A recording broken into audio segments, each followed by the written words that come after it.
Hello everyone, आ गए। तो चलिए आज हम लोग पढ़ते हैं कुछ नया।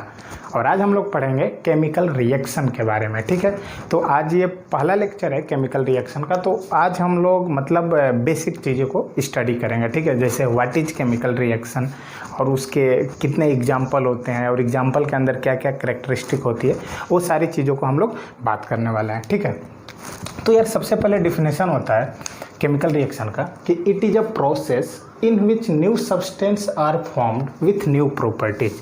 केमिकल रिएक्शन जब भी होता है दो या दो से अधिक कंपोनेंट के बीच हो सकता है। ठीक है, तो जैसे मान लीजिए दो कंपोनेंट मिलकर कोई एक थर्ड कंपोनेंट बनाता है, तो जो हमें थर्ड कंपोनेंट मिलता है ना, उसकी जो प्रॉपर्टीज होती है बाकी जो दो कंपोनेंट से मिलकर बना होता है उससे एकदम अलग होता है। तो चलिए देखते हैं वो कैसे होता है। ठीक है, तो जैसे मान लीजिए हमारे पास है हाइड्रोजन मॉलिक्यूल। ठीक है, हमने एक तरफ हाइड्रोजन मॉलिक्यूल ले लिया और दूसरी तरफ ऑक्सीजन मॉलिक्यूल ले लिया।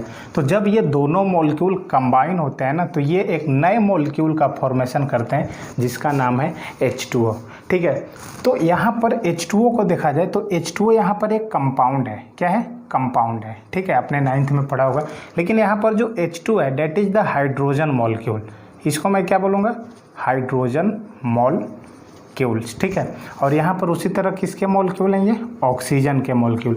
तो यार जब हाइड्रोजन और ऑक्सीजन के मॉलिक्यूल्स कंबाइन होते हैं तो ये किस चीज़ का फॉर्मेशन करते हैं? वाटर मॉलिक्यूल का फॉर्मेशन करते हैं। ठीक है, तो यहाँ पर हाइड्रोजन जो है वो है गैसियस फॉर्म में। ठीक है, ऑक्सीजन भी किस फॉर्म में है? गैसियस फॉर्म में। लेकिन वाटर जो आपको मिलता है that are in liquid form.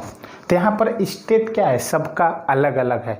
तो इसका मतलब यार यहाँ पर देखिए हाइड्रोजन और ऑक्सीजन अब कंबाइन हुआ तो ये इनिशियली जो रिएक्टेंट थे वो गैसियस फेज में थे। इनिशियली जो ये रिएक्टेंट थे वो किस फेज में थे? गैसियस फेज में।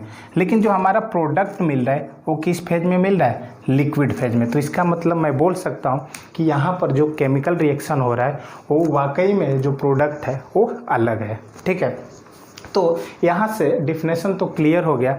अब हम लोग एक सेकेंड एग्जांपल लेते हैं ताकि और बेस्ट समझ सकें। जैसे burning of magnesium ribbon. Burning of magnesium ribbon.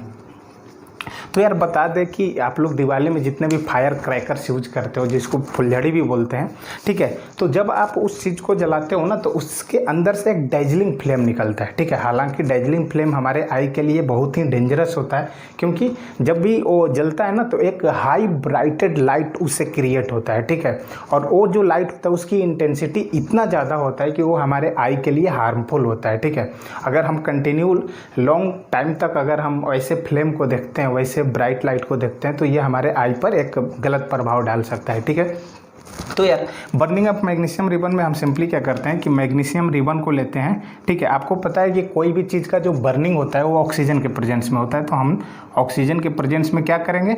Heat करेंगे।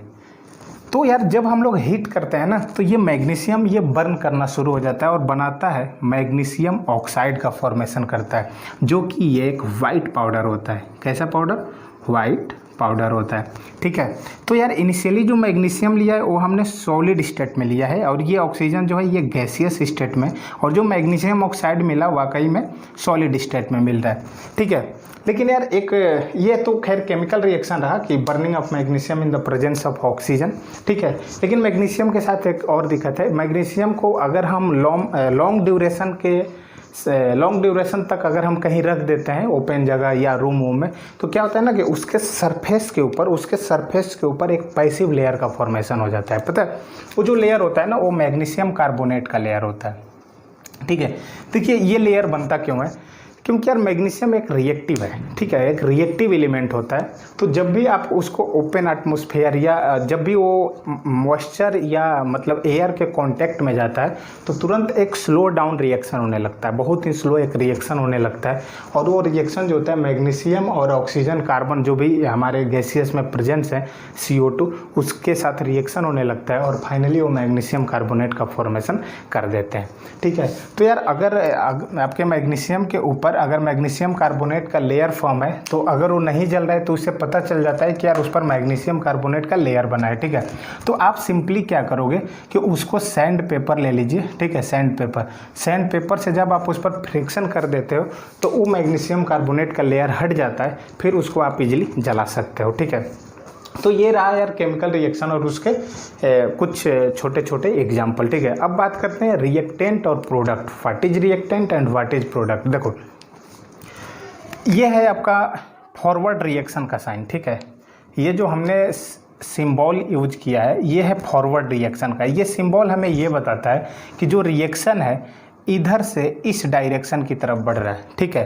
तो यार जो भी स्पेसिस हम लोग किसी भी केमिकल रिएक्शन को कराने के लिए जो लेते हैं उसको हम लोग बोलते हैं रिएक्टेंट, ठीक है। इसको हमने क्या बोल दिया, रिएक्टेंट। तो इसको मैं कैसे डिफाइन करूँगा, the substance which take participate in chemical reaction are called as a reactant. तो अगर इस केमिकल रिएक्शन के लिए मैं रिएक्टेंट का नाम लिखना चाहूँ तो कौन कौन है, हाइड्रोजन मॉलिक्यूल है और ऑक्सीजन मॉलिक्यूल है, ठीक है। तो अब बात करते हैं हम लोग प्रोडक्ट का।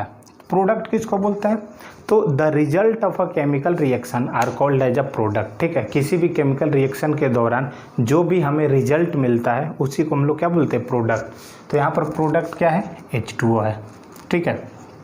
और देखो ये फॉरवर्ड रिएक्शन का आपका साइन है, ये हमें ये बताता है कि रिएक्शन जो है लेफ्ट हैंड साइड से राइट हैंड साइड की तरफ प्रोसीड हो रहा है, ठीक है। आगे अभी बहुत सारी बातें करेंगे, ठीक है। तो हम लोग नेक्स्ट लेक्चर में बात करने वाले हैं कैरेक्टरिस्टिक ऑफ केमिकल रिएक्शन के बारे में। ओके।